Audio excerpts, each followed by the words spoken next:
Olá, graça e paz. Esse é o programa Texto e Contexto, um programa da TV Viva Promessa, onde nós conversamos sobre temas de natureza doutrinária e teológica. Eu sou o pastor Eleilton e é uma alegria ter você por aqui. Nós estamos iniciando uma nova temporada no programa Texto e Contexto e desta vez nós vamos conversar sobre o tema a lei e a graça. Vamos conversar um pouco sobre essas duas doutrinas importantes, presentes na Escritura Sagrada, tanto sobre a lei de Deus, como sobre a graça de Deus. E nós esperamos em Cristo Jesus que essa nova temporada de programa seja abençoadora, seja edificante para a sua vida, para a sua família. Então, antes de começarmos esse primeiro programa, onde nós vamos conversar aqui sobre a definição, entender um pouquinho sobre o que é a graça de Deus e mostrar que ela é a base para a nossa salvação. Esse programa vai tratar desses temas. Antes de eu apresentar os convidados que nós temos para conversarmos sobre esse tema hoje, e eu queria desafiar você a compartilhar o link desse programa. Compartilhe com seus amigos, com seus familiares, coloca aí o link no grupo de WhatsApp da sua igreja local, dos seus colegas de trabalho, enfim, divulga, porque está no ar mais um programa Texto e Contexto. Nós temos a alegria de ter conosco, para participar desse primeiro programa dessa nova temporada, os pastores Wellington e Fernando. Sejam muito bem-vindos ao programa Texto e Contexto. Amém. Amém. Prazer, pastor Wellington, estar aqui com o senhor. O pastor Fernando já é... Você que acompanha o programa Texto e Contexto, ele já é veterano no programa, né? O pastor Wellington é a primeira vez. Mas fique à vontade para se apresentarem aí, saudarem aqueles que estão nos acompanhando. Paz do Senhor, nossos irmãos. Sou o pastor Wellington e me sinto honrado de estar participando aqui do programa Texto em Contexto, um programa que estamos sempre aí curtindo e compartilhando, porque é um programa promessista para o público promessista e também para o público geral. É uma doutrina bíblica, onde nós sempre respondemos questões importantes aqui. E hoje, salvação, a graça e a lei são temas que, de fato, são muito comentados aí na internet, em todo lugar. Então, de fato, vai ser muito bom estar aqui compartilhando esse momento com os nossos pastores aqui. Amém. Prazer estar aqui com vocês também.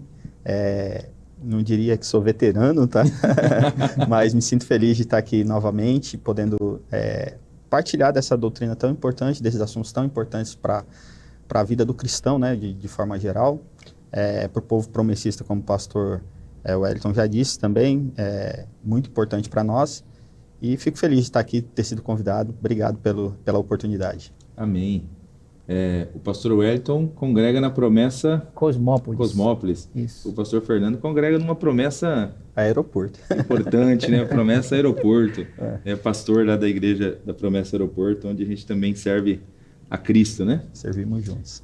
Bom, mas vamos lá então. Vamos conversar sobre lei, sobre graça. Assim como vocês já devem ter ouvido muitos questionamentos a respeito desse tema pelos irmãos de maneira geral. Ainda é um tema que, apesar de bastante falado, ainda nós temos muitas dúvidas, né? O pessoal ainda tem muita dúvida a respeito da doutrina da lei e da doutrina da graça. E eu quero até deixar aqui uma informação importante para você que está nos acompanhando. Esse programa nós teremos essa temporada nós vamos ter 5 programas. Nos 4 primeiros programas, nós vamos tratar do tema, das várias nuances, né, do tema lei e graça. E o 5º e último programa dessa série vai ser um programa especial onde nós vamos responder perguntas. Então, assim, se você tiver alguma dúvida sobre esse tema, à medida que os programas vão se desenvolvendo, nós vamos apresentando respostas aqui, mas se por acaso ainda sobrar algum questionamento, pode colocar a sua pergunta nos comentários. Nós temos uma equipe aí que vai fazer depois essa verificação nos comentários. Nós vamos colher algumas perguntas desses comentários para responder no último programa. O último programa será apenas um programa de perguntas e respostas. Mas vamos lá, vamos começar aqui o programa de hoje. Eu quero começar com o pastor Wellington. para que ele nos ajudasse aqui a entender um pouco como a gente pode definir a graça de Deus, como a gente consegue definir essa doutrina na Escritura Sagrada. A gente vive num mundo, né, num tempo que desde muito cedo as pessoas aprendem a ser valorizadas pelo mérito, né? Elas aprendem a ser valorizadas por aquilo que elas fazem, né? A gente quer recompensar o filho por boas ações, né?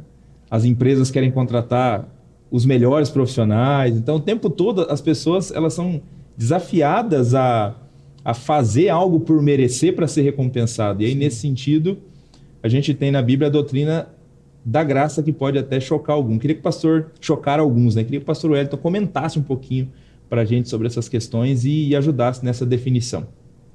Muito bom. Essa questão aí de que a graça, ela choca-nos, e você fez essa ponte falando sobre como a gente está acostumado com essa questão do merecimento, né? Eu estava aqui, já me permite aqui rapidamente, lembrando do fato da guerra hispano-americana que aconteceu na Cuba.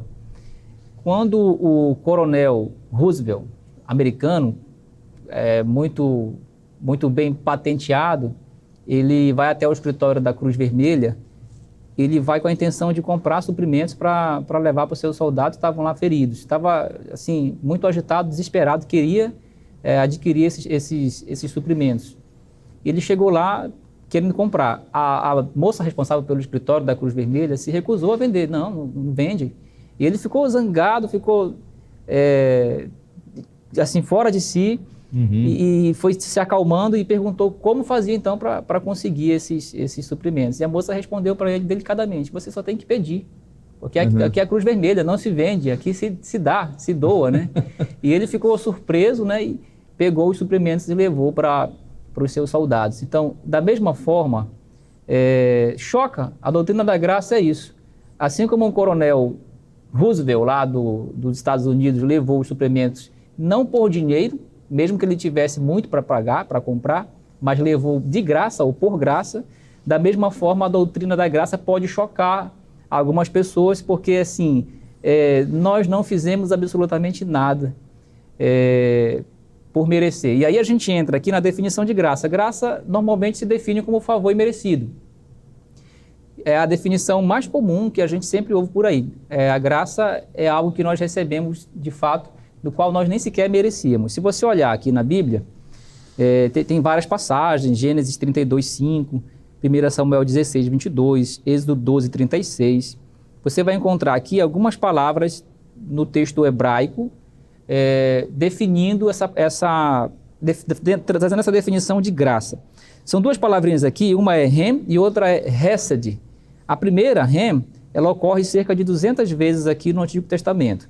Tem várias passagens, aqui eu citei Gênesis, Samuel, Êxodo, e significa basicamente favor, achar graça, mostrar favor, ser gracioso. E a segunda palavra é Hesed, ela vai aparecer também 250 vezes, e o significado é muito parecido, também no Antigo Testamento. Estamos falando aqui da palavra hebraica, no Antigo Testamento. Também significa bondade, benignidade, misericórdia. E todas essas duas palavras aqui, elas têm esse significado. Significa sempre, quando o relacionamento aqui é Deus relacionado ao ser humano, então a gente entende aqui que significa dizer que Deus está mostrando favor e misericórdia a alguém que de fato necessita, que clama por misericórdia, e alguém teve misericórdia dessa pessoa.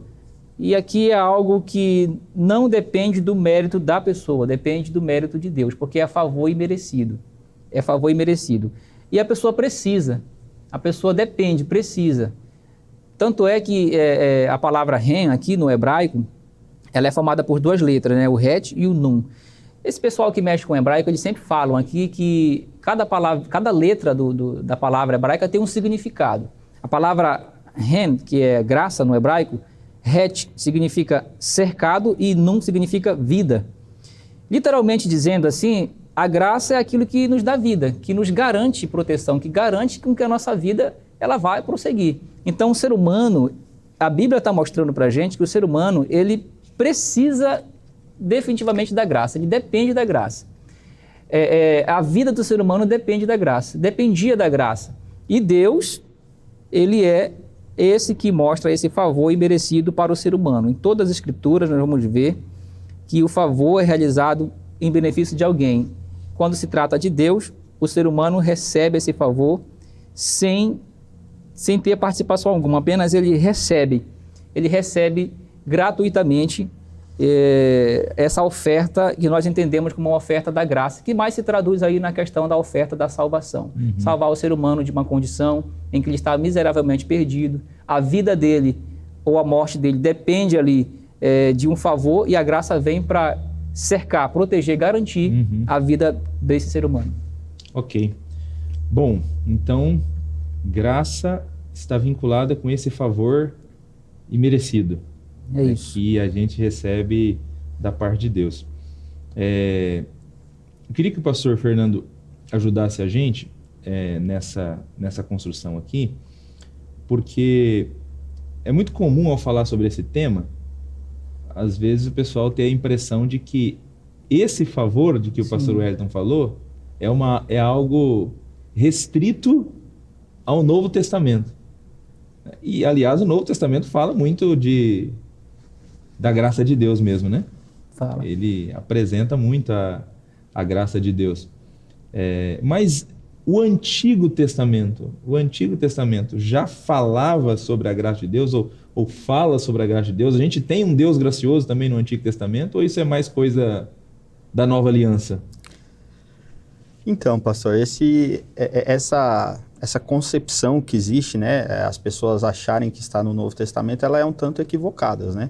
Se a gente olhar as duas palavras em hebraico ali, elas mencionam pelo menos 450 vezes a respeito da graça.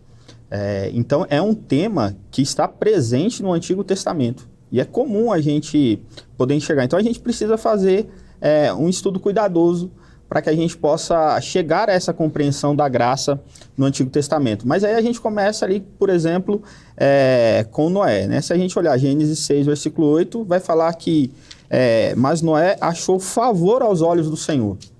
Presta atenção, Noé não está sendo recompensado. O texto está dizendo para a gente que Deus olhou para Noé e aí ele encontrou graça. Noé foi então favorecido por Deus, no sentido assim, olha, recebeu algo de Deus. E aí isso demonstra pra gente que Noé não era uma pessoa perfeita, porque às vezes a gente olha pros personagens, a gente tem dificuldade de enxergar esses homens como homens falhos, né, diante de Deus. O texto vai dizer que Noé, depois de ter passado pelo dilúvio, depois que eles desceram da arca, Noé ficou embriagado. Está lá em Gênesis 9, 18 a 21, né? Então, assim, não é uma pessoa perfeita, não é uma pessoa que, assim, olha, Deus está recompensando essa pessoa, né? Quando a gente olha para Abraão, é a mesma coisa. Abraão, ele é de uma família que adoravam a outros deuses, né? Se a gente olhar lá para Josué 24, versículo 2, a gente vai encontrar lá o texto, né? Assim diz o Senhor Deus de Israel, há muito tempo seus antepassados, inclusive Terá, pai de Abraão e Naor, viviam além do rio Eufrates e adoravam a outros deuses. Então, assim, isso mostra pra gente que Abraão, quando foi chamado por Deus, ele não conhece a Deus, ou talvez ele seja politeísta, ele adora a vários deuses, né? E aí, a partir dessa ideia aqui, a gente olha também assim que, então, Abraão foi chamado, e o mérito do chamado de Abraão não está em Abraão, mas está em Deus que o escolheu, né? A escolha de Deus aqui. Então, a gente consegue, enxergando a luz dos estudos da Bíblia Sagrada e os temas da Bíblia Sagrada, esse tema graça, ele vai sendo apresentado para a gente, né? Ele vai sendo demonstrado, Deus vai demonstrando o seu favor ao seu povo. Se a gente olhar, por exemplo, a questão do êxodo, né? O povo saindo, o povo sendo liberto por Deus, a gente vai encontrar lá, Deus vai entregar os mandamentos ao seu povo. em Êxodo capítulo 20, mas ele vai falar assim, ó, o Deus que tirou vocês da terra do Egito e da casa da escravidão. Então, assim, é o Deus que te livra primeiro, depois ele te dá a lei que a gente vai tratar mais para frente. E aí a gente vai vendo vários textos, a gente vai vendo que um homem chamado segundo o coração de Deus é um homem que cometeu os seus erros, adultério, que tramou a morte do marido, da mulher com qual ele adulterou. Então, a gente vai vendo esses temas aparecendo ao longo e a gente consegue enxergar e consegue ver a graça de Deus na vida dessas pessoas. Então, assim, quando a gente olha para isso, e aí, assim, quando a gente vê o povo de Israel sendo escolhido por Deus, não era uma grande nação, não era um povo numeroso, mas é Deus demonstrando a sua graça a seu povo. Então, quando a gente olha para a Bíblia Sagrada, a gente precisa enxergar, e a gente consegue enxergar que a graça também está presente no Antigo Testamento. Legal. Foi até interessante aqui, porque o pastor Wellington, quando ele fez a definição de graça, ele usou basicamente, você que está acompanhando o programa aí percebeu, duas palavrinhas do Antigo Testamento. No Antigo Testamento, duas palavras hebraicas, né? Ren e Hesed. 200 e 250 vezes, né? Isso. Então, assim, inúmeras vezes o Antigo Testamento fala da graça, e agora você cita aqui vários exemplos também do Antigo Testamento. Então, essa ideia de que graça só está no Novo Testamento é furada, né? Com certeza. Porque ela está também ali no Antigo Testamento, né? É isso mesmo, no Antigo Testamento. Eu estava lembrando aqui, só para o pessoal de casa também, a palavra graça no Novo Testamento é a... Caris. 154 vezes. 154 vezes. Então tem também muito no Novo Testamento, né? Ou seja, se a gente olhar para a Bíblia Sagrada, tem pelo menos 2 vezes graça por dia para todo mundo, a palavra graça sendo repetida. Verdade. 365 dias no ano, a gente tem graça sendo demonstrada em toda a Bíblia Sagrada. Já são 604, né? 604 então, menções. Quase 2 vezes. E se for... Graça sobre graça, né? Graça sobre graça, é verdade. Não, e olha que curioso, se for observar agora também, né, são 150 menções no Novo Testamento e para 450 no Antigo. Tem mais graça no Antigo do que no Novo? Textualmente falando. Textualmente falando, pelo menos 3 vezes mais a palavra graça aparece no Antigo Testamento. Mas vamos lá, talvez a ideia de graça no Novo Testamento fique mais evidente, porque talvez uma das maiores demonstrações da graça de Deus nós encontremos no Novo Testamento. Eu queria que o pastor Wellington falasse um pouquinho para a gente sobre isso, né? Sobre essa que pode ser considerada a maior demonstração da graça de Deus. A gente falava aqui sobre a quantidade de vezes que a palavra graça aparece no Antigo Testamento. É curioso porque o povo entendia sobre, por exemplo, Hesed, né, que é a palavra que o pessoal usava muito lá no Antigo Testamento. Ela aparece 26 vezes só no Salmo 136. O Salmo 136, o autor está dizendo que Deus é bondoso, sua bondade dura para sempre, sua misericórdia é de geração em geração. Então, bondade, misericórdia, benignidade, dependendo da tradução lá, né? Ele está afirmando a graça de Deus. Eles entendiam de graça, de alguma maneira eles entendiam que tinha a ver com a bondade, a misericórdia e a benignidade de Deus. Mas, de fato, no Novo Testamento, e especificamente na obra de Jesus, é que nós encontramos uma demonstração maior da graça de Deus. Porque os autores do Antigo Testamento, eles viveram antes da época de Jesus, eles não souberam, não tiveram esse conhecimento do que Jesus faria. Você lê o Salmo 136, o autor está lá dizendo que Deus é gracioso o tempo todo. Imagina se ele estivesse aqui na Nova Aliança, né, e entender o plano de salvação como nós entendemos hoje. A verdade é que eles viveram entre 2 eras, né? Os discípulos de Jesus convivem ali entre 2 eras, a antiga e a nova aliança, né? Talvez para eles também vai fazer mais sentido, né? Eu costumo dizer que tudo que foi escrito lá no Antigo Testamento, todo esse ensinamento por meio de leis, rituais, cerimônias, para a gente, né? Imagina para eles, será se fazia sentido na mente deles isso tudo? Quando chega a nova aliança, eles vão fazer essa conexão e vai fazer sentido para eles, né?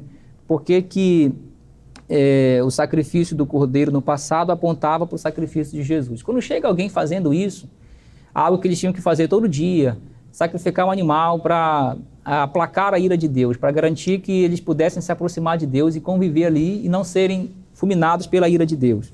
Agora, na nova aliança, eles veem que alguém vai fazer esse sacrifício uma vez por todas, ou uma única vez, e é perfeito o sacrifício de Jesus, eles vão entender que ali há uma maior demonstração, de fato, da graça de Deus, quando ele envia o seu Filho para demonstrar essa salvação aos seres humanos. E aí a Bíblia ela é repleta disso, né? João, o Evangelho de João, capítulo 1, 17, a Bíblia diz que a graça e a verdade vieram por meio de Jesus Cristo. João 3,16 diz que ele amou o mundo, Deus amou tanto o mundo que enviou o seu Filho. Então a maior demonstração aqui é essa, Deus enviou o seu único Filho. A Bíblia fala sobre essa questão de nós, como pai, por exemplo, termos o amor pelo nosso filho. Qual de nós daria o nosso filho, né? Para pagar os pecados de pecadores. A Bíblia demonstra aqui, João 3,16, que Deus ele faz essa demonstração. Aqui é uma demonstração máxima da graça de Deus quando ele envia Jesus para morrer pelos pecados da humanidade. E aí segue, tem outros textos aqui na Bíblia, Efésios capítulo 2, versículo 7, vai nos falar sobre o plano de Deus, segundo os textos de Efésios, que é um livro que fala muito sobre a eternidade, sobre a presciência de Deus, a soberania de Deus. Eles mostram que Deus já havia nos predestinado antes mesmo de nós sermos criados. Deus tinha nos predestinado para nós sermos adotados como filhos, para que nós fôssemos justificados, para que nós fizéssemos parte da família de Deus. Então veja que tudo isso, a doutrina da graça é tão rica, o texto de Efésios fala isso, né? 2,7, para mostrar a riqueza da graça, a suprema riqueza da sua graça, para mostrar nos séculos vindouros. Então, assim, eu imagino que essa demonstração que o texto está falando, que Deus demonstraria pelos séculos dos séculos, é a morte de seu filho, o envio do seu filho. E a riqueza da graça é exatamente isso, é Deus ter pensado nisso antes.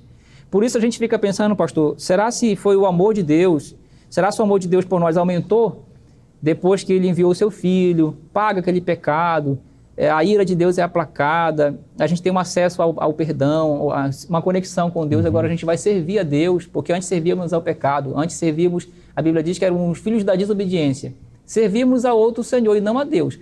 Então parece que a partir de agora Deus vai nos amar mais, porque a gente vai servi-lo depois da obra da cruz. Não, é o contrário, é o amor de Deus que é tão grande e tão rica é a sua graça, que ele já havia pensado nisso e nos predestinado a enviar Jesus, e então ele demonstra, isso é demonstrado quando ele envia Jesus.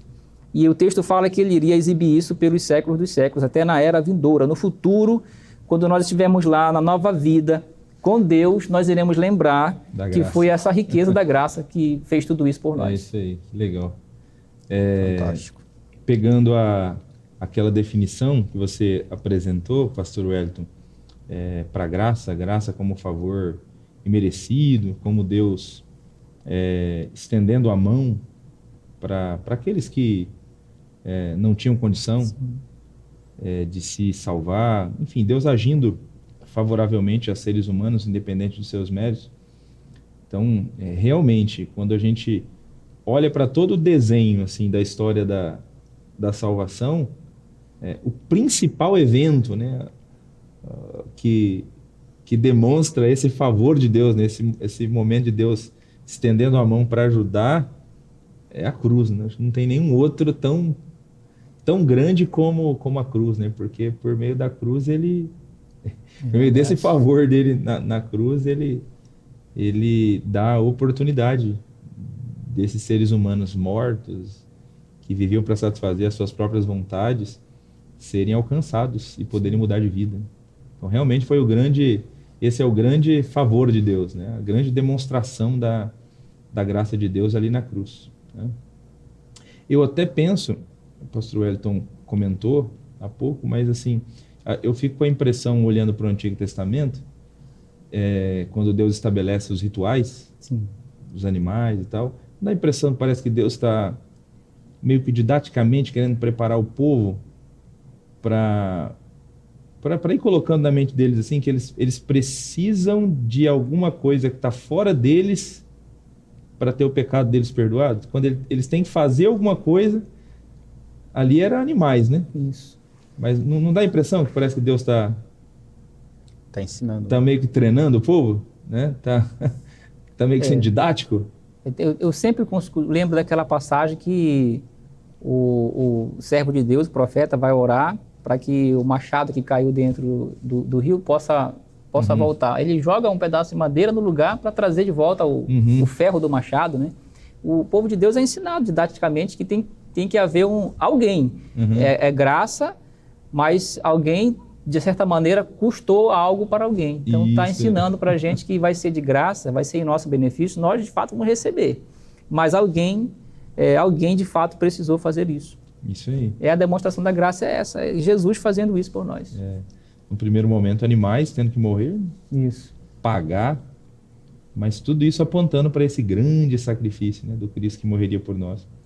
Bom, diante disso, pastor Fernando, diante dessa grande demonstração da graça que se deu por meio de Jesus, biblicamente, a gente pode afirmar, assim, ó, sem sombra de dúvida, o pessoal que está em casa aí nos acompanhando agora nesse programa Texto e Contexto, a gente pode afirmar sem sombra de dúvida e sem ficar com senões, que a salvação é pela graça, 100% pela graça de Deus e sem mérito nosso? Com certeza a gente pode afirmar isso à luz das Escrituras, né? Quando a gente olha ali na resposta anterior, a gente demonstrou, né, ali no Antigo Testamento, a gente olhando homens que foram chamados graciosamente por Deus. Pela graça de Deus, eles foram chamados a servirem a Deus e a realizar algumas coisas ali na dependência de Deus. Quando a gente olha para o sacrifício na cruz, ele também mostra isso para a gente, né? Então, quando a gente olha, a gente precisa entender o que é a salvação. E aí, para a gente entender a salvação segundo as Escrituras, o livramento do pecado e dos seus efeitos. Como que a gente se livra dele? Por meio da graça. Não há nada que nós possamos fazer para que nós venhamos a nos livrar do efeito do pecado. E aí, como você disse, didaticamente, Deus está preparando o povo, então está falando assim, vocês vão precisar de algo externo. E aí, assim, o sacrifício de animais estava apontando para um sacrifício que ia acontecer no futuro. Quando o pastor Wellington aqui fala, né, que isso vai fazendo conexão e sentido, né, eu também fico pensando nessa transição do povo, né, porque eles estão tão habituados ao ritual de oferecer um sacrifício, que de repente esse ritual cessa no Novo Testamento por meio do sacrifício perfeito que aconteceu por meio de Jesus. Então, também isso eu acho que ali... Mas como assim agora, gente? Porque o sacrifício que a gente fazia apontava para o sacrifício perfeito que aconteceu. Então, Jesus Cristo, por meio da sua morte na cruz, ele nos livra de todo o pecado. A Escritura garante isso para a gente. Então, assim, não preciso fazer nenhuma obra adicional para que eu seja livre. Então, quando a gente entende isso, a salvação, que é esse ser livre do pecado e seus efeitos, a gente precisa entender, né, que a gente está sendo chamado para uma vida totalmente no Senhor Jesus Cristo, que começa aqui e que se consumirá na eternidade, né? Então, ela começa aqui, a salvação, ela é por meio da cruz de Cristo e ela vai ser plenamente consumada na volta do Senhor Jesus Cristo na eternidade, né? Então, assim, a salvação, ela foi projetada por Deus, ela foi tratada por Deus, tendo esse objetivo de recuperar o homem após a sua queda, né?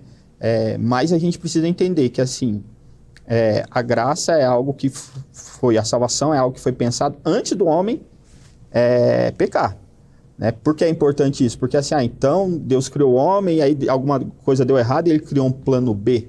Não, na eternidade ele já sabia que o homem ia pecar. Então lá na eternidade já foi projetada a salvação para o homem. E aí assim, a partir do homem peca, Deus começa a demonstrar o plano de salvação ali já no Éden, para aquele ser humano, para o ser humano que pecou, que saiu do seu estado de pureza. E Deus quer nos conduzir por meio da sua graça a esse estado de novo. E aí a salvação, então, ela é mediante a graça de Deus. É mediante a esse favor. Não há nada que nós, seres humanos, possamos fazer para ser salvos, né? Aí alguns textos vão mostrar isso para a gente, né? O apóstolo Paulo, falando aos Efésios, vai dizer, né? Porque pela graça sois salvos. Ó, ele é categórico, ele não deixa dúvida. É assim, ó, vocês são salvos pela graça de Deus. Vocês receberam algo que vocês não mereciam, que era a graça de Deus. E aí ele vai completar, né? Dizendo que, assim, olha, e isso é para que ninguém se glorie. Para ninguém bata no peito e fala assim, olha, Deus não está me fazendo favor nenhum. Deus não, eu sou merecedor disso. Não, ninguém é merecedor. Todos nós recebemos esse favor de Deus. E aí eu gosto desse texto na Bíblia, a mensagem, né, que é uma linguagem contemporânea para a gente, assim, que vai traduzir esse versículo dizendo que a salvação é um imenso presente de Deus. Nós não somos protagonistas nessa história. Se fosse o caso, andaríamos por aí nos vangloriando do que fizemos, mas a gente não fez, a gente recebeu. Alguém fez por nós, e esse alguém foi Jesus Cristo morrendo na cruz, para que nós pudéssemos ser beneficiados pela graça de Deus. Amém, graças a Deus. Pegando esse finalzinho aí de Efésios 2, eu lembrei desse texto aqui de Romanos 4, né? Quando Paulo diz assim, o que diremos sobre Abraão, nosso pai humano? O que ele alcançou? Porque se foi justificado pelas obras, Abraão tem do que se gloriar, mas não diante de Deus. Se a salvação dependesse da gente, aí não seria como a mensagem traduziu, né? A mensagem traduziu, nós não somos protagonistas nessa história. Nós não somos. Se a salvação dependesse de nós, então nós seríamos protagonistas, né? Que diz a Escritura, Abraão creu em Deus e isso lhe foi atribuído como justiça. Ora, o salário daquele que trabalha não lhe é atribuído como favor, mas como dívida. Contudo, ao que não trabalha, mas crê naquele que justifica o ímpio, sua fé lhe é atribuída como justiça. Então eu gosto dessa imagem aqui também. Todo mundo, muita gente que está assistindo a gente que trabalha. E no final do mês, quando chega a hora de receber o salário, o patrão não está pagando ele porque... Ele é bom. Ele é bom, porque ele é gracioso. O salário que você recebe não é uma demonstração da graça do seu patrão. Ele não é dado como favor. Ele é dado como dívida. Ele está devendo isso para você. Tem um contrato de trabalho, você trabalhou, então você mereceu ganhar aquele salário. Né? Mas não é assim com a salvação. Né? É isso que muita gente às vezes não consegue entender. Porque com a salvação não é assim. E quando a gente pensa nessa linha de trabalho, nessa linha de salário, é mérito. Se é mérito, é assim, eu tenho um contrato que eu preciso cumprir. E eu cumpro aquelas cláusulas estipuladas no contrato e aí todo mês eu recebo. Porém, quando eu não cumpro, e aí quando eu não cumpro, por exemplo, quando eu preciso faltar e essa falta é injustificada, tem um desconto dali, porque houve uma falha nesse contrato, né, no cumprimento ali. E aí é direito do patrão também descontar esse dia, né? Quando a gente olha nesse contexto, então, é assim, o que eu faço para isso? Não tem nada que eu faça. Então, assim, se eu recebi isso de Deus, se eu recebi a graça de Deus, se eu fui alcançado por ela, se eu entendi a graça, esse favor de Deus, é assim, se eu não merecia, então não tem nada que eu faço, também não tem nada que me faz, a não ser que seja uma decisão, me abrir mão disso. Então, assim, por isso que é um favor imerecido, é algo maravilhoso essa ideia. E aí também tem essa questão, nenhum ser humano, né, é capaz por si mesmo de se salvar. Né? É só por meio do sacrifício mesmo. Amém. Pastor Wellington, para a gente tentar aprofundar um pouquinho mais aqui essa ideia, nesse texto de Romanos mesmo aqui, tem até uma expressão interessante que Paulo usa, que ele fala que por que a salvação precisa ser de graça? Por que tem que ser um favor? Por que não é dívida? E aí ele cita assim, o Deus que justifica o ímpio. Sim. Então, fala um pouquinho mais sobre essa questão assim. Se por um acaso a salvação não fosse pela graça, vamos imaginar isso aqui hipoteticamente, tá? Não é pela graça. Ela depende de nós, ela depende do que a gente faz. Haveria possibilidade de alguém ser salvo por esse expediente? A resposta é não, né, pastor? Seria praticamente aqui, praticamente impossível, né? Não é possível alguém se salvar com base no seu próprio desempenho, nos seus méritos ou na sua obediência. Não tem como. E o melhor dos seres humanos, e essa percepção, ela não está clara para todos. A verdade é essa. Porque hoje o mundo tem muitas pessoas que elas são pessoas boas, né? Por assim dizer, né? São bons cidadãos, bons pais de família, pessoas que contribuem com a sociedade.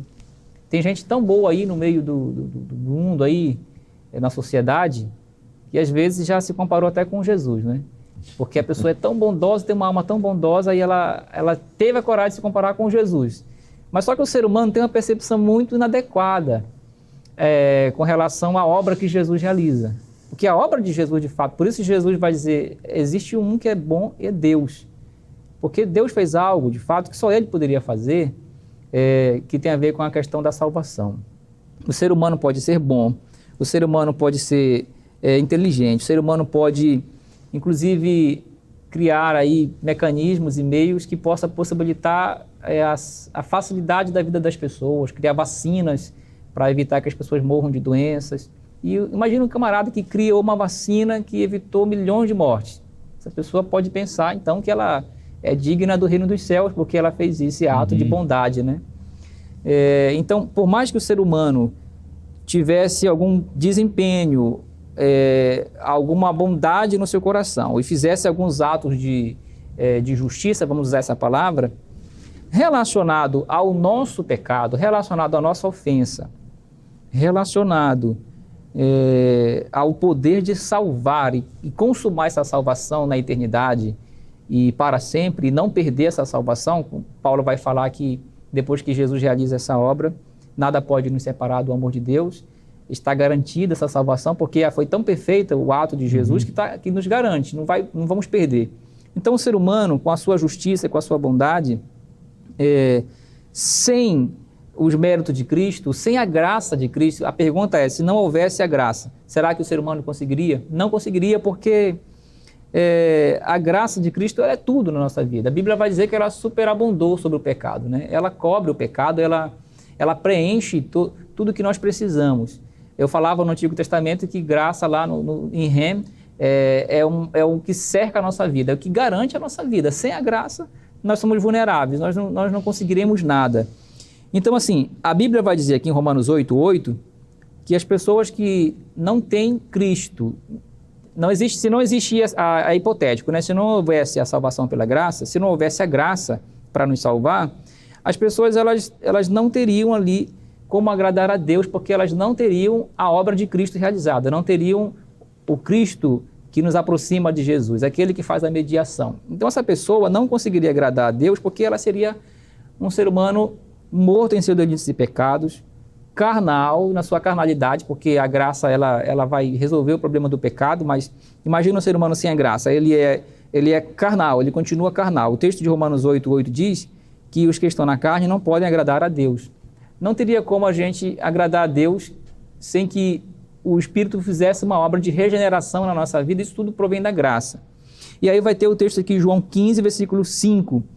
Sem mim nada podeis fazer. É Jesus afirmando. Então imagina aí, tira Jesus da jogada, tira a graça que ela se revela por meio de Jesus Cristo. O que o ser humano consegue fazer sem ele? Nada. Hebreus 11, versículo 6, é um texto conhecido, né? Sem fé é impossível agradar a Deus, porque aquele que se aproxima de Deus é necessário que aquele que se aproxima de Deus creia que Ele existe. Então imagina que como é que a gente se aproximaria de Deus se Jesus não tivesse abrido o novo e vivo caminho. Nós não teríamos condição. E mesmo que nós tentássemos se aproximar, sem a graça, isso seria impossível. É como no Antigo Testamento, quando Deus ele aparece lá no meio do povo de Israel, ele vai descer lá no Monte Sinai, a sua presença santa. O povo de Israel eles mesmos percebem que eles não podem ficar lá perto de Deus, porque eles morreriam, né? Então eles se afastam e ficam com medo, porque o monte começa a tremer literalmente, relâmpagos e trovões começam a sair de cima do monte e o povo diz, vamos morrer. E eles, a partir daquela cena, eles começam a pedir para Moisés, daqui para frente você fala com Deus, você traz o recado de Deus para a gente, porque a gente não pode comparecer diante de Deus, porque eles reconhecem que são pecadores.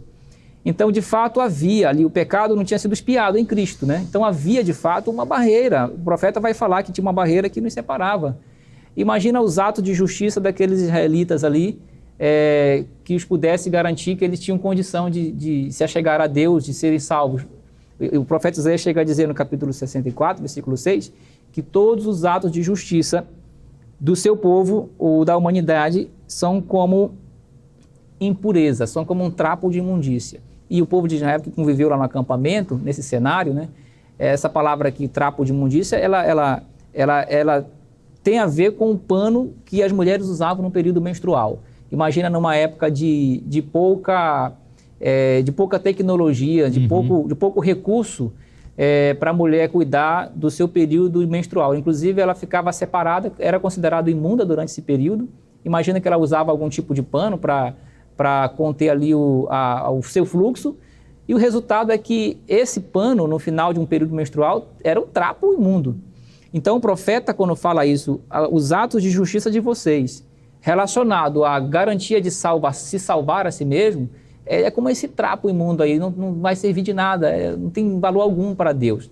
Era necessário que alguém realizasse essa obra de justiça e Deus faz isso por meio de Jesus. Isso tudo é a graça de Deus. Portanto, sem dúvida alguma, pastor, sem a graça de Jesus, sem a oferta de salvação de Deus oferecida por meio de Jesus Cristo, ninguém se salvaria com base nos seus méritos, nem antes e nem depois, porque, de fato, como a Bíblia fala, Deus é tudo em todos, e em uma outra passagem ela diz que Cristo é tudo em todos. Então, é Deus, por meio de Jesus Cristo, realizando essa tão grande salvação. Amém. Teve uma vez que, numa de nossas igrejas, eu estava ensinando sobre a graça, e uma pessoa, hoje eu acho que ela até pensa diferente, mas questionando a questão dessa doutrina da graça, e aí eu convidei ela a refletir o seguinte, então tá bom. Então, vamos imaginar que nós não somos salvos pela graça mesmo. Você garante que por você, você se salva?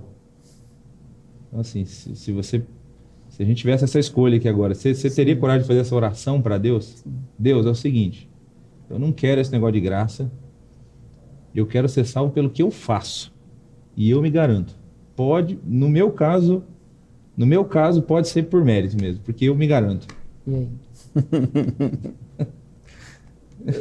aí? Não tem nenhum corajoso, não. Eu acho que não tem nenhum corajoso. Não sei se tem alguém aqui dos que estão nos acompanhando que teria essa coragem. A gente precisa da graça de Deus, né? Porque exatamente o pecado fez isso com a gente. O pecado nos deixou nessa situação de que, se depender de nós mesmos, nós estaremos perdidos, né?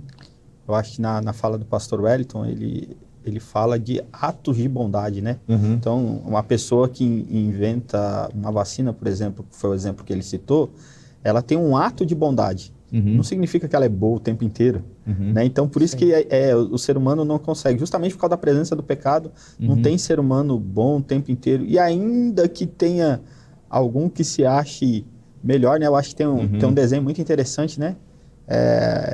Não me lembro muito bem a história, mas fala que, assim, conversando sobre graça, né? A pessoa começou a traçar alguns perfis. Então, ela colocou uma linha e aí colocou assim, quem está mais perto de Deus, né? Aí a pessoa, Madre Teresa, e aí colocou a Madre Teresa um pontinho lá em cima. Aí foi colocando, né? Todos, e aí quando ele terminou, falou assim, mas quem que você coloca que está mais perto, acima de Deus dessa linha? Próximo de Deus, que do lado de Deus. Só Jesus Cristo, né? A pessoa coloca. Então, assim, então todos esses outros aqui que estão abaixo dessa linha, eles precisam do sacrifício de Jesus. Por mais que ela tenha sido uma pessoa muito boa, mas ela ainda precisa do sacrifício de Jesus. Então, a gente tem atos de bondade que até possa demonstrar a presença de Deus na vida da gente e tal, mas ainda assim, ou, né, pessoas com boas intenções, mas ainda assim todas elas precisam da graça de Deus. É isso aí. Bom, nós estamos caminhando aqui para a parte final já do nosso programa, esse primeiro programa dessa nova temporada sobre a lei e a graça. Para a gente caminhar aqui para a última questão, Pastor Fernando, na sua última resposta, você fez uma definição sobre salvação, né? Que a salvação basicamente diz respeito ao livramento do pecado e dos seus efeitos.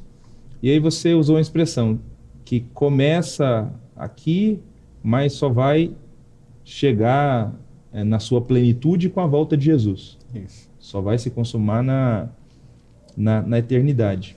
Então, eu queria que, apenas para a gente fechar aqui esse tema de hoje, já que a gente falou sobre a salvação, queria que você comentasse um pouquinho mais sobre essa ideia, né, dessa salvação que a gente recebe pela graça, essa salvação que começa aqui, mas termina na eternidade, né? Só dar esse panorama desse processo da salvação.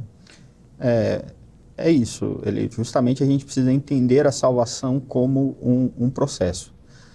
E alguns atos desse processo já foi consumado, né? Alguns atos desse processo está sendo consumado e alguns atos desse processo será consumado no futuro. Então, quando a gente pensa na salvação, a gente vai definir, né, alguns desses processos: conversão, regeneração, justificação, adoção, santificação posicional e processual.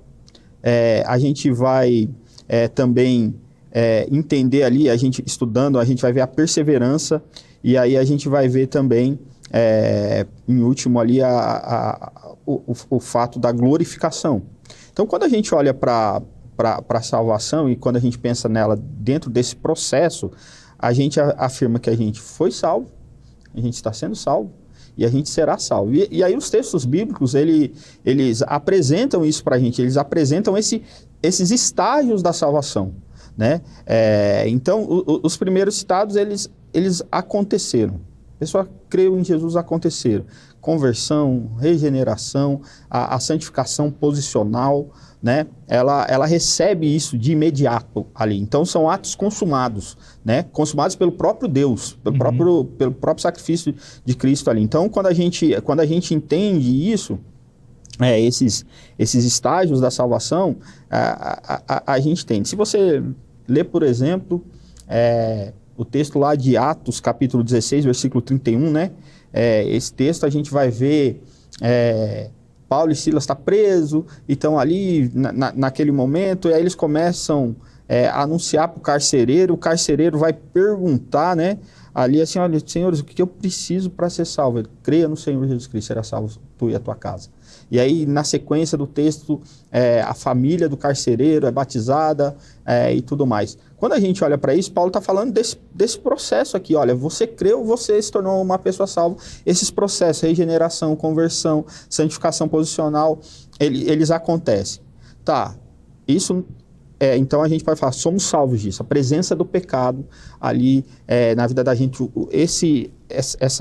essa questão do pecado, a gente já começa a entender isso, né? A gente está sendo salvo desse domínio do pecado, né? Então, quando a gente fala que a gente está sendo ali, a pessoa que não tem Deus, ela é dominada pelo pecado, no ato ali da conversão, ela recebe a conversão, regeneração, justificação, adoção. Todos esses eventos mudam a posição do indivíduo perante Deus, né? Então, de condenado, ele passa a ser uma pessoa salvo. Uhum. Bom, mas aí outros textos vão dizer que a gente está sendo salvo, né? À luz da palavra de Deus. E aí está mostrando dessa vida progressiva, né? Diante de Deus. Deus vai operando na vida do indivíduo por meio do Espírito Santo. E aí a gente está falando aqui de santificação processual. A gente recebeu a santificação posicional, né? A gente estava em pecado, a gente estava condenado, a gente passou a ser salvo. E aí, a partir disso, agora a gente vive também a santificação processual e a perseverança, né? E aí a gente olha para textos que vai dizer sobre isso, né? E aí Paulo falando ali no Filipenses, capítulo 2, versículo 12, ele: portanto, meus amados, como vocês sempre obedeceu, agora não apenas como na minha presença, mas muito mais na minha ausência, opere a sua própria salvação com temor e tremor. Paulo está falando assim: ó, então vivam a salvação. Ó, aquilo que vocês receberam, vocês precisam continuar desenvolvendo, né? Olha, vocês precisam abrir mão de algumas coisas, aí vocês então obedecem todos os ensinamentos da palavra de Deus, vocês não andam mais segundo o curso desse mundo, vocês precisam lutar contra os desejos da carne. Isso tem a ver com santificação processual e tem a ver também com a questão da perseverança diante de todas as questões de uma vida que nos tenta conduzir novamente para o pecado. Então, existe aqui esse ato. E aí, por fim, a gente olha para o texto que vai falar que a gente também, nós seremos salvos, né? E aí vai falar que nós fomos reconciliados com Deus, lá Romanos 5:10, 2 Tessalonicenses 2:3 também vai falar sobre isso, né? Mas Romanos 5:10 vai dizer assim, ó, porque se sendo nos inimigos fomos reconciliados com Deus pela morte de seu Filho, muito mais agora que estamos reconciliados, seremos salvos pela sua vida. Então está apontando para um evento futuro, que é o ato da glorificação. E aí, a gente, olhando para esse estágio final da salvação, ele é chamado de glorificação, quando o indivíduo, enfim, será como Jesus, tendo a sua natureza decaída completamente removida. O Hernandes Dias Lopes ele vai resumir isso aqui que a gente falou da seguinte forma, né? Quanto à justificação, já fomos salvos. Quanto à santificação, estamos sendo salvos. E quanto à glorificação, seremos salvos. Então, resumindo isso daqui, talvez sintetizando aqui conforme o Hernandes mostra para a gente, o pastor Hernandes Dias Lopes, é isso. Então, é esse processo tudo. Então, por isso que a Bíblia se refere como salvos, sendo salvos e seremos salvos. Não sei se vocês chegaram a ouvir na época que eu fiz seminário, ali em 2005, 2006. O pastor José Lima tinha uma mensagem famosa que ele pregava, né? Que era mais ou menos isso aí, né? Fui, sou e serei salvo. Acho que foi a primeira vez que eu ouvi falar desse processo, desses estágios da salvação, né? E é isso que a Escritura Sagrada mostra pra gente. O processo todo é desenvolvido pela graça de Deus, a gente depende da graça de Deus em todas essas etapas, né? Não apenas em uma, mas a Bíblia apresenta mesmo a salvação nessa dinâmica, né? Como algo que já aconteceu, como algo que está acontecendo e como algo que vai acontecer ainda no futuro. Então, em cada momento, mencionando uma das etapas desse grande processo glorioso que Deus estabeleceu para a gente por meio da morte do seu Filho. É isso. Muito obrigado, meus irmãos. Prazer. Por essa ajuda hoje. Hoje nós falamos, então, nós apresentamos aqui uma definição da graça de Deus e mostramos que ela é a base para a nossa salvação. Então, essa foi a proposta, a ideia do programa de hoje. Eu queria pedir para o pastor Wellington para que ele orasse por nós, orasse por aqueles que estão nos assistindo, para a gente caminhar para a conclusão do nosso programa. Amém. Vamos orar ao Senhor. Grande Deus, Pai bondoso, Deus de graça e misericórdia, nós te louvamos, Senhor, por compreender a doutrina da graça, a revelação de Jesus Cristo. Glória a Deus. E tudo isso baseado no grande amor de Deus, que enviou o seu Filho para executar essa obra redentora e salvadora. Obrigado, Jesus, por compreender a doutrina da graça e perceber que, se dependêssemos de nós, estaríamos perdidos. Mas Jesus realizou por nós essa obra e, por isso, é a sua graça que está se manifestando em nossas vidas. Eu oro aqui pelos nossos participantes, para que eles sejam alcançados cada dia mais com a revelação da verdade do Evangelho, que possa trazer ao seu coração paz, porque a palavra de Deus diz que temos paz com Deus a partir do momento que entendemos a obra de Jesus, porque Jesus, de fato, perdoa o nosso pecado, Ele nos dá o acesso ao Pai, e Ele garante a nossa salvação. Cristo Jesus, de fato, Ele executa essa obra e garante que ela foi executada plenamente. Por isso nós estamos aqui, Senhor, refletindo sobre essa verdade, para trazer conforto ao coração das pessoas, iluminação, para que elas entendam e creiam que sem Jesus não são capazes de se salvar, que todas as pessoas se rendam a Jesus, creiam que Ele é o Senhor, declarem que Ele é o Senhor e vivam por meio dEle. E assim eu te peço, te agradeço. Amém. Amém, amém. Amém. Obrigado, pastor Wellington. Obrigado, pastor Fernando. Prazer. Obrigado a você que nos acompanhou até aqui no programa Texto e Contexto. Nós vamos finalizar o nosso programa, esse primeiro dessa nova temporada, mas antes de finalizar, eu queria apresentar para você esse material da editora Promessa, essa lição para pequenos grupos, os 10 mandamentos e o desafio de obedecer pela graça. Não sei se você conhece já esse material, não sei se a sua igreja local ela trabalha com pequenos grupos, mas esse é um material que foi desenvolvido para ser trabalhado com pequenos grupos. Então, nesse material, nós conversamos, é apresentado exatamente os temas que a gente está refletindo nesse programa Texto e Contexto, além de um estudo de cada um dos 10 mandamentos. Então, é um material muito legal para ser trabalhado com pequenos grupos, vale a pena conhecer, vale a pena usar aí na sua igreja local. Você pode adquirir pelo editorapromessa.com.br. É isso. Na próxima semana estaremos juntos novamente, continuando nossa temporada sobre a lei e a graça. Vamos falar na próxima semana sobre o preço e sobre os efeitos da graça. Como assim preço, pastor? Se graça é de graça. Próxima semana a gente vai conversar um pouquinho sobre isso. Deus te abençoe e até lá.